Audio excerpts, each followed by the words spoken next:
My name is Dirk Laubscher, and I've been a physiotherapist for over the last 10 years, working in Harley Street for the last 6.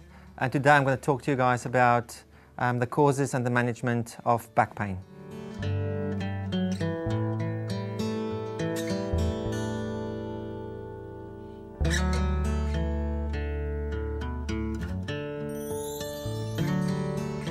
Okay, a guide to back pain management. Now it's very important to understand firstly, before you can manage pain, where the pain is coming from. The management is also different from an acute episode to a chronic episode. And so the management of that will differ. I think what I'll talk to you about today is just chronic back pain management, as this is quite a complex problem that a lot of people have. Now, first, like I say, you have to realize where it's coming from. Now, back pain can actually only come from the discs or the joints, the facet joints, or the nerve tissue or the soft tissue, which is the muscles and ligaments, and also because of weakness. Now, that is the biggest problem, in my experience, that people are missing out when they try and manage it. Basically, what it's around for management is drugs. That's prescribed as soon as the patient goes and see the doctor. For me, drugs is not a very good management because it only masks symptoms. I think too many people are reliant on drugs for the management of their pain, and it's very, it's a very poor management skill. What we also do with management is you go and see a physiotherapist, or people go see osteopaths or chiropractors. But because I'm a physiotherapist, I'm going to talk to you about that. The management from a physiotherapist is we actually want to cure the problem and not just give you pain relief. So what we do is we do a full assessment, a very thorough assessment to make sure we know where the pain is coming from, if it's from your disc or your joint or the nerve.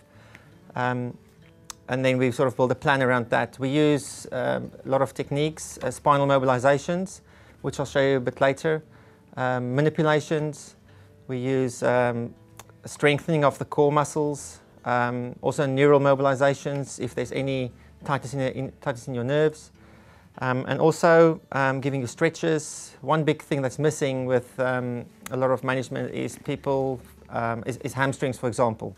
A lot of people have hamstring tightness, so we have to make sure that those hamstrings are stretched and that they're flexible. Okay, and also Pilates is a very good management tool.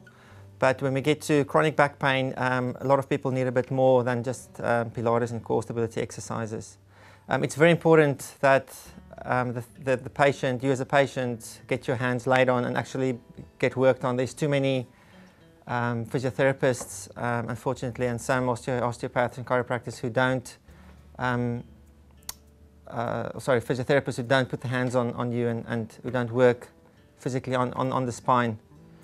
Then as well, we have to give you posture correction, the way you sit, the way you stand, ergonomical assessments at work. Again, how's your desk set up? Is it too high, too low? The chair you're sitting in. We weren't designed to sit for 8 to 10 hours a day, so it's not a surprise that the majority of today's world, there's millions of people suffering with back pain, and it's because they're sitting all day, they're not doing anything else. If you sit for too long, your back muscles doesn't get time to exercise, and it's a major cause. I always say it's maximal damage at 0 miles per hour, which you get. Also, the way you sleep. Do you sleep? How's the mattress? Is it soft? Is it hard? Do you sleep on your side or your back or your stomach? In general, sleeping on your stomach is very bad because it puts stress on your back, and then even if the mattress is soft as well, then that will increase the pressure on your back even more. So it's very important, when you sleep, you're supposed to rest 8 hours, 6 to 8 hours, the average people sleep. So you have to make sure that your spine is in a perfect condition. So you wake up feeling refreshed instead of having pain and stiffness. And then also some functional advice, how to lift things, bending your knees, when you're walking, the shoes you should buy, and again, the chairs you should buy. So as you can see, the management can be quite complex, but you have to realize that you are responsible for your health, and if you don't do the stuff that we as physios tell you, or as practitioners tell you to do, people don't get maximal benefit from it. So it's sort of a partnership, and then you go. So that's the guide to back pain management.